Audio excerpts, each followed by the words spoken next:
2 ವರ್ಷ ಸರ್ಕಾರದ ಆಡಳಿತದ ಬಗ್ಗೆ ಬಿಜೆಪಿ ಒಂದು ಚಾರ್ಜ್ ಶೀಟ್ ರಿಲೀಸ್ ಮಾಡಿದ್ರು. ದಿವಾಳಿ ಮಾಡಲ್ ಆಫ್ ಕರ್ನಾಟಕ ಅಂತ ಹೇಳಿ ಮಾಡಿದ್ರು. ಒಂದಷ್ಟು ಬೆಲೆ ಏರಿಕೆ ಬಗ್ಗೆ ಪ್ರಸ್ತಾಪ ಮಾಡಿದ್ರು. ಅದರ ವಿರುದ್ಧ ಕಾನೂನು ಹೋರಾಟ ಮಾಡೋದಕ್ಕೆ ಸರ್ಕಾರ ಈಗ ಆದೇಶ ಮಾಡಿದೆ. ಮಾನನಷ್ಟ ಮೊಕದ್ದಮೆ ದಾಖಲಿಸೋದಕ್ಕೆ ಸೂಚನೆ ಕೊಟ್ಟಿದೆ ಸರ್ಕಾರ. ಸ್ವಾಭಾವಿಕವಾಗಿ ನೋಡಿ, ಈಗ ಸುಮ್ಮನೆ ಏನಾದರೂ ನಾವು ಕೂಡ ಗಮನಿಸ್ತಿದ್ದೀವಿ, ವಿಶೇಷವಾಗಿ ಸೋಷಿಯಲ್ ಮೀಡಿಯಾದಲ್ಲಿ ಬಹಳಷ್ಟು ಕೆಟ್ಟದಾಗಿ ಇವತ್ತು ಸೇವನೆ ಮಾಡ್ತಾ ಇದ್ದಾರೆ.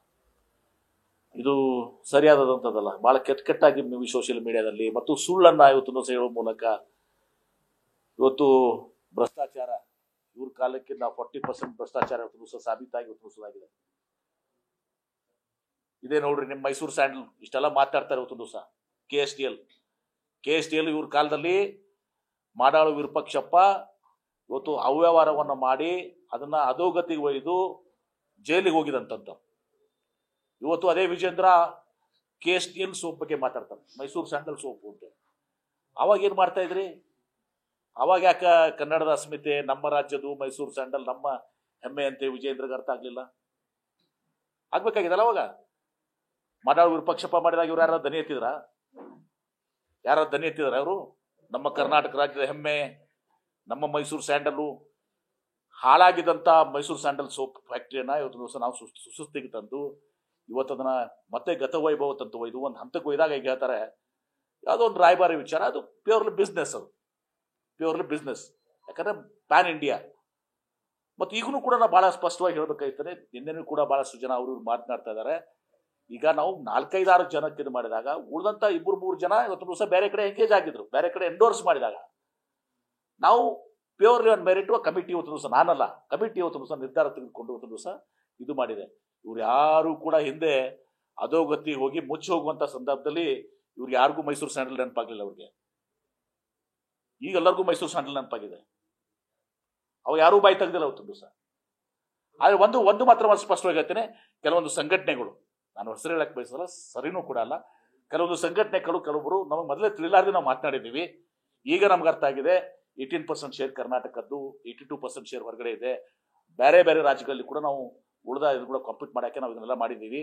ನಮಗೆ ಅದು ತಿಳಿದಿರಲಿಲ್ಲ ಮೊದಲು, ಹಾಗಾಗಿ ನಾವು ಸ್ಟೇಟ್ಮೆಂಟ್ ಕೊಟ್ಟಿದ್ದೀವಿ ಅಂತೇಳಿ ಕೆಲವೊಬ್ಬರು ನನಗೆ ಇವತ್ತು ನ್ಯೂಸ್ ಮಾತನಾಡಿದ್ದಾರೆ. ಅವ್ರ ಹೆಸರನ್ನು ಬಹಿರಂಗ ಪಡಿಸಕ್ಕೆ ಬರೋಲ್ಲ.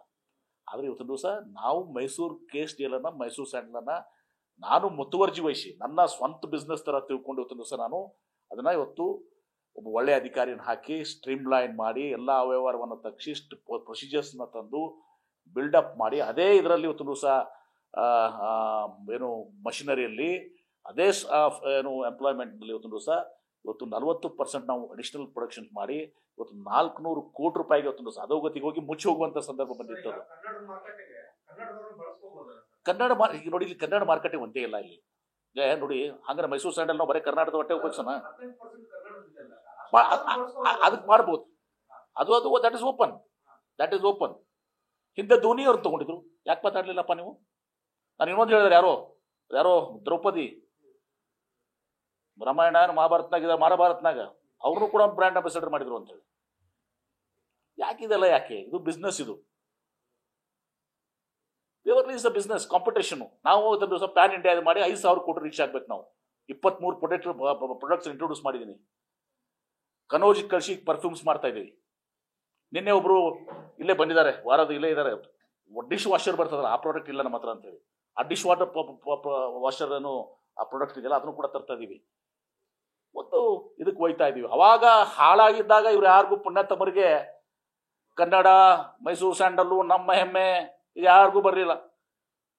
ಈಗ ಎಲ್ಲ ಮಾಡಿ ಒಂದು ಹಂತಕ್ಕೆ ತಂದ ಮೇಲೆ ಇವ್ರಿಗೆಲ್ಲ ಸಡನ್ಲಿ ಮೈಸೂರು ಸ್ಯಾಂಡಲ್ ನೆನಪಾಗಿದೆ.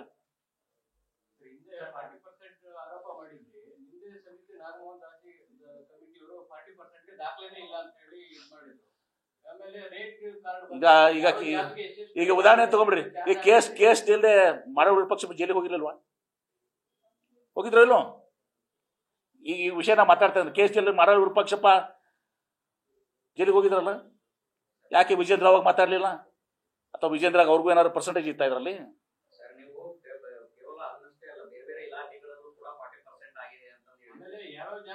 ನೋಡಿ, ಅದಕ್ಕೆಲ್ಲಾನು ಕೂಡ ವರದಿ ಕೊಟ್ಟಿದ್ದಾರೆ. ಇವತ್ತು ದಿವಸ ನಾಗಮೋಹನ್ ದಾಸು ಅದನ್ನ ಸರ್ಕಾರ ನಾವು ಇದು ಮಾಡ್ತಾ ಇದೀವಿ. ಯಾರ್ಯಾರು ಇದನ್ನ ಅವ್ಯವಹಾರಗಳು ಮಾಡಿದಾರೆ ಅವೆಲ್ಲನೂ ಕೂಡ ಅವ್ರಿಗೆ ಸೂಕ್ತವಾದಂಥ ಒಂದು ಶಿಕ್ಷೆ ಆಗಬೇಕು, ಅದ್ರ ಮೇಲೆ ಕ್ರಮ ಆಗಬೇಕು ಅನ್ನೋ ದೃಷ್ಟಿಗೆ ನಾವು ಮಾಡ್ತೀವಿ. ಪ್ಲೀಸ್ ಯಾವ್ದ್ರಿ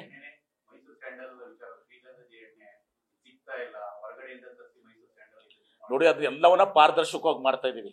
ಒಂದು ಹೇಳ್ತೀನಿ, ಬಹಳ ಸ್ಪಷ್ಟವಾಗಿ ಹೇಳ್ತೀನಿ ನಿಮಗೆ.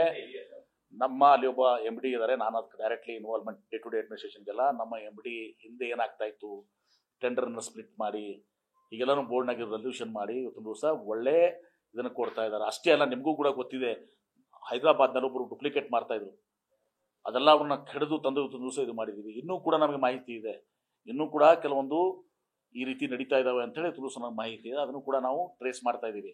ಒಟ್ಟಾರೆ ತಮಗೊಂದು ಹೇಳ್ತೇನೆ, ಮೈಸೂರು ಸ್ಯಾಂಡಲ್ ಸೋಪು KSTL ಅಧೋಗತಿಗೆ ಹೋಗಿತ್ತು. ಒಬ್ಬ ಚೇರ್ಮನ್ನು ಜೈಲಿಗೆ ಹೋಗಿದ್ದ, ಕೆಟ್ಟ ಪರಿಸ್ಥಿತಿದಾಗ ಯಾರೂ ಮಾತಾಡಲಿಲ್ಲ, ಅವತ್ತು ದಿವಸ ಇವ್ರು ಯಾರೂ ಮಾತಾಡಲಿಲ್ಲ. ಈಗ ನಾವು ಅದನ್ನು ಬೆಳೆಸಿ ದೊಡ್ಡದು ಮಾಡಿ ಒಂದು ಹಂತಕ್ಕೆ ತಂದ ಮೇಲೆ ಇವ್ರಿಗೆಲ್ಲನೂ ಕೂಡ ಒಂದು ಒಳ್ಳೆಯ ಉದ್ದೇಶದಿಂದ ಬಿಸ್ನೆಸ್, ಪ್ಯೂರ್ಲಿ ಬಿಸ್ನೆಸ್, ಕನ್ನಡದ ಅಸ್ಮಿತೆಗೆ ನನ್ನದೇ ಆದಂಥ ನನ್ನ ಗೌರವ ಇದೆ. ನಾನು ಹೇಳ್ತೀನಲ್ಲ, ದೇವ್ರಿಗೆ ಕನ್ನಡ ಕಲಿಸಿದಂಥವ್ರು ನಾವು ವಚನಕಾರರು, ಸಂಸ್ಕೃತಮಯವಾಗಿದ್ದಂಥ ಸಂದರ್ಭದಲ್ಲಿ ನಮ್ಗಿಂತ ಹೆಚ್ಚಿಗೆ ಹೆಮ್ಮೆಗೆ ಇವತ್ತು ದಿವಸ ಬಹುತೇಕ ಯಾರಿಗೂ ಇರ್ಲಿಕ್ಕಿಲ್ಲ ಇವತ್ತು ದಿವಸ. ಹೀಗಾಗಿ ಆ ಪ್ಯೂರ್ಲಿ ಬಿಸ್ನೆಸ್ ಇದು ಮಾಡಿಕೊಂಡು ಇವತ್ತು ಅವರು ಫಾಲೋವರ್ಸ್ ಏನಿದಾರಲ್ಲ, ಎಷ್ಟು 2.8 ಮಿಲಿಯನ್ ಫಾಲೋವರ್ಸು, ಉಳಿದಂಥ ಆ್ಯಕ್ಟರ್ಸ್ ಇನ್ನು 3-4 ಹೆಸರು ಹೇಳ್ತಾರಲ್ಲ ಅವರು, ಅವರೆಲ್ಲ ಎಂಗೇಜ್ ಆಗಿದ್ದಾರೆ, ಬೇರೆ ಪ್ರಾಡಕ್ಟ್ಗೆ ಎಂಡೋರ್ಸ್ ಮಾಡಿದ್ದಾರೆ. 3-4 ಹೆಸರುಗಳು ಏನು ಮಾತಾಡ್ತಾರಲ್ಲ, ಇವ್ರು ಕನ್ನಡದವ್ರು, ಇವ್ರನ್ನ ಯಾಕೆ ತಗೊಳ್ಳಿದ್ರು, ಅವ್ರು ಯಾಕೆ ಅವರು ಬೇರೆ ಪ್ರಾಡಕ್ಟಿಗೆ ಎಂಡೋರ್ಸ್ ಮಾಡಿದ್ದಾರೆ. ಒಬ್ಬರೇ ಪಾಂಡ್ಸ್ಗೂ ನಾನೇ, ಲಕ್ಸ್ಗೂ ನಾನೇ, ಮೈಸೂರು ಸ್ಯಾಂಡಲ್ಗೂ ನಾನೇ ಅನ್ನಕ್ಕೆ ಬರೋದಲ್ಲ ಅದು. ಅದೆಷ್ಟೇ ಹೇಳ್ತೇನೆ, ಬೆಳೆಸಿ ದೊಡ್ಡ ಮಾಡಿದ್ವಿ. ಅದೇ ರೀತಿಗೆ MSIL ಮಾಡ್ತಾ ಇದ್ದೀವಿ.